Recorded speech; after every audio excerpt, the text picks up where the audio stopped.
Welcome back to episode 16 on the Sync Daily Show. Today, let's talk about inertia and paralysis. Have you ever found yourself in this position where you have all the skills and the knowledge and you know what you need to do, but you're still not doing it? This could be a fitness goal. This could be a diet. This could be to do with your business, your startup. You're sitting there and you know your vision, you know the end state, and you know your current state. You also know the steps that need to be taken, but you're just paralyzed by your own inertia. What the fudge is happening? Why are you unable to get out of your own way? This happens to me all the time. I know what I need to do.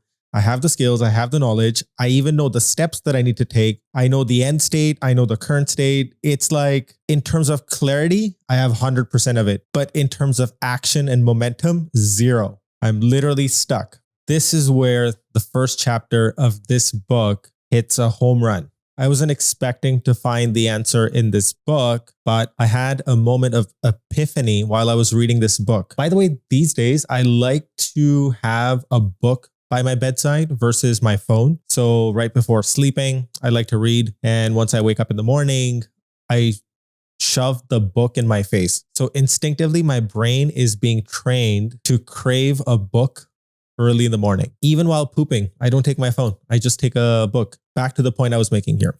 So as I was reading this book in the morning, Michael talks about wins, not wins. Easy change versus hard change. He talks about how there's certain things that we can change easily, and then there's certain things that are harder to change. If I was to connect the dots with another book that I read, which is Biology of Belief, is that there's certain programs deeply embedded in your subconscious brain, which basically is 99% of what your life looks like. Whatever tape recordings you have in your subconscious brain is the programs that are running your life. If there are behaviors that you've picked up over the years and have become a part of your life, it's very hard to change them. An example of this is your partner is annoyed by certain things that you do, but even after trying, you're unable to change those behaviors because those are hard change behaviors. Every time you want to get to a different outcome, you have to change the ingredients. What's that quote by, I think, Einstein? Doing the same thing, you're going to get the same results. And the reason hard change is so difficult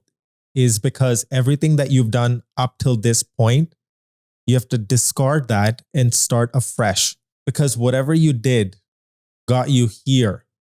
But to get to that next level, to that next point, you need to fundamentally change who you are, how you do your business, how you eat, how you consume stuff.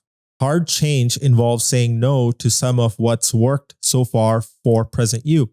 Saying no now enables you to say yes to the promise of future rewards. You're playing a longer term, harder, bigger game with a constant temptation to opt out for a short-term win. You're potentially changing your beliefs and values, roles and relationships, and how you show up in the world. It's uncomfortable and it's difficult. It's also a life changing. And it doesn't happen by telling yourself, stop doing it, stop doing it, stop doing it. I have to be better. I have to be better. Because when you do that, you're trying to talk to yourself and you're trying to talk to your subconscious brain. But the subconscious brain is just a tape player. So in order to change and do that difficult thing, subconsciously, you have to do things repeatedly, day to day. An example of an easy change could be you want to learn how to make rice. You look up the recipe, you find the ingredients, you procure the ingredients, you watch a YouTube video, you try it, you fail, you try again, you get better, and then you stop. As per Michael in the book, an easy change is like an app on your phone, whereas the hard change is the operating system itself. And the reason why it's so difficult to embark on that journey of hard change is on a day-to-day basis, you get distracted by doing different things. A simple analogy or story that Michael uses in the first chapter is when you give a child a marshmallow and you tell the child that if you don't eat the marshmallow after 15 minutes, you'll get a second marshmallow. Or another way to look at it is by rewarding your present you, you are destroying the future you.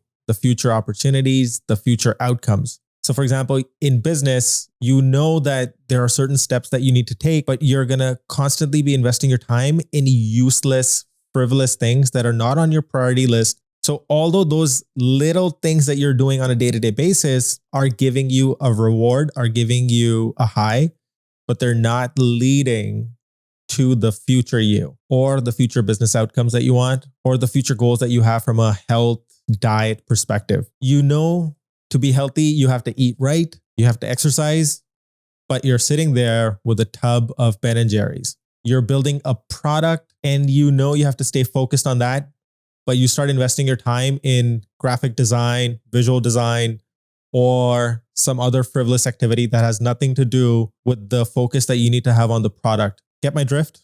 Get rid of your distractions and focus on the future you. Another thing he adds here is the concept of prizes and punishments. For every short-term win, you're punishing your long-term goals.